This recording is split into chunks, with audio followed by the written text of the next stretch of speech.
그 박수홍 씨 친형 관련해서 지금 논란이 계속 이어지고 있는데 친형 재판에 직접 다녀오셨다고요? 아, 네, 제가 다녀왔습니다. 네. 네, 1차 공판이 지난 21일에 열렸. 아, 네. 맞아요. 21일 맞죠? 네네. 21일에 갔다 왔는데요. 사실 그날 되게 원래는 7일에 진행될 예정이었었어요. 근데 7일에 진행될 예정이었는데 친형 측의 이제 요청으로 2주 이틀, 연기된 네, 21일에 진행이 된 거죠. 근데 사실 그날 법원 앞에 되게 많은 취재진이 모여 있었어요. 지금 화면 영상 나가는 직접 게- 찍으신 네. 거로 들었습니다. 네, 제가 찍었는데 네. 아. 사실 형수 같은 경우에는 불구속 상태니까 예. 이제 법원에 올 거잖아요. 네. 그래서 법원 입구 앞에서 굉장히 기다렸는데 어떤 이제 저희가 아무래도 연예인이 아니다 보니까 얼굴이 저 사람이 맞나 안 맞나를 되게 이제 혼선이 있었어요. 네. 그 와중에 되게 당당하게 지나간 한 분이 있었거든요. 그래서 혹시 저 사람 아니야? 라고 했었는데 맞았어요. 그 사람이 맞더라고요. 그래서 법정 안에 들어가니까 이미 왜냐면 착석을 했다라고 해서 이제 기자들이 5분 전에 이제 다들 법정 안으로 들어갔거든요. 그래서 들어가니까 그분이 맞더라고요.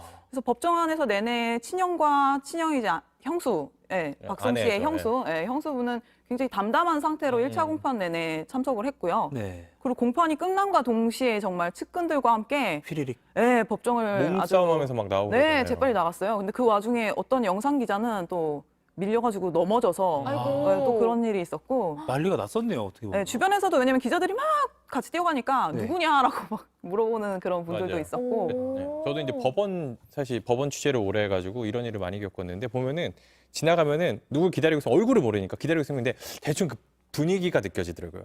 분위기가 느껴지더라고요. 아, 저 사람이다. 아, 맞아요. 느껴지잖아요. 근데 이제 기자님도 그러니까 말이 분위기가 느껴질 줄 알고 다른 동료 기자들과 이렇게 기다렸는데 그런 아, 분위기가 전혀. 없이 되게 당당하게 당당하게. 들어갔다. 아. 의외로. 근데 오히려, 당당하게 오히려. 가는데 근데 눈에 띄었었어요. 그래서 아. 혹시 혹시 저 사람인가?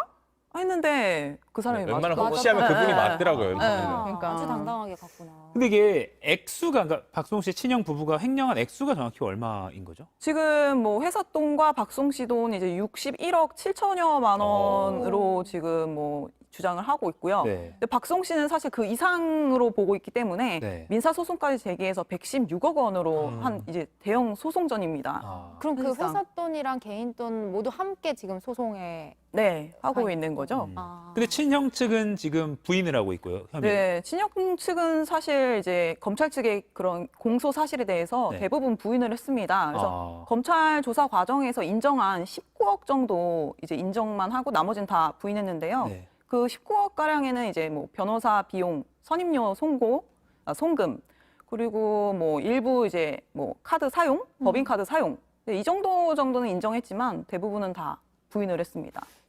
저희가 이 내용을 다루면 다룰수록 박수홍 씨가 되게 그러니까 좀 불쌍하다라는 생각이 들 수밖에 없는 거죠. 안쓰럽죠. 네, 네, 네.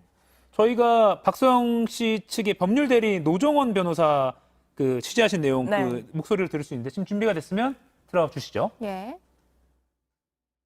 아버지가 모든 재산을 관리했다는 둥, 박수홍 씨가 사치를 해서 그 돈이 없었다는 둥, 법인에서 뭐 중도금이나 법인 등기 비용을 쓴 거는 급전으로 갖다 쓰고 금방 갚으려고 했다라는 둥에 계속 반성과 개전의 여지 전혀 없는 태도를 유지하고 있었거든요.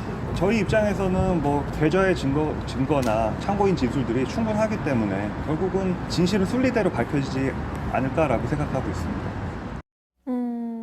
사실 저는 그 박수홍 씨가 이 과정에서 폭행을 당하기도 했었고, 맞습니다. 검찰 대지. 네, 네. 조사에서. 그래서 그런 걸 보니까 가족 간에 그런 일이 벌어진다는 게 너무 마음이 아프더라고요. 네.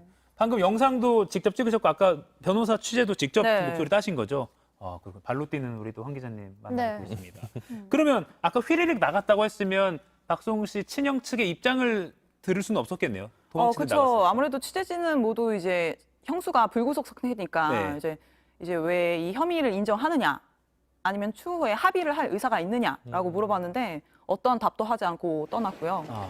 그래서 친형 측의 입장은 사실 변호사의 입장, 그날 1차 공판에서 했었던 얘기 그냥 일부 인정한다라는 의견만 들은 상황입니다. 네. 그리고 그 부친 같은 경우는 본인이 돈 썼다 뭐 이런 얘기도 하고 있는 거 같아요. 그러니까 형이 아니라 내 아들, 첫째 아들이 아니라 네, 내가 했다. 부친은 사실 뭐 공인인증서나 인터넷 OTP를 모두 내가 관리했고 개인 통장이나 법인 통장도 내가 관리했다라고 주장을 하고 있습니다. 네. 사실 이거는 이제 친족 상돌의 조항 때문인데 네. 맞아요. 사실 친족 상돌의 조항이 이제 형법으로 제정이 되어 있잖아요. 네. 근데 이게 이제 박송 씨를 예로 들면 박송 씨 같은 경우에는 사실 형하고 동거를 하고 있는 사이는 아니라서 이게 이제 동거 가족의 경우에는 형이 면제되는데 그렇지 않기 때문에 형이 이제 처벌 대상이 됩니다. 네. 그래서 6개월 이내에 이 부분에 대해서 고소를 하면 처벌을 할 수 있지만 아버지는 직계 가족이잖아요. 그렇죠. 그래서 처벌 대상이 되지 않습니다. 네. 그래서 아버지는 사실 이 재산 분쟁에서 벗어나게 하기 위해서 내가 다 했다라고 주장을 하고 있는 거죠. 네. 사실 근데 이 법에 대한 뭐 문제도 요즘은 지적이 되고 있어서 사실 요즘은 친족 대상으로 한 범죄도 많고 그렇죠. 그리고 친족의 의미도 사실 과거랑은 좀 많이 달라졌잖아요. 예.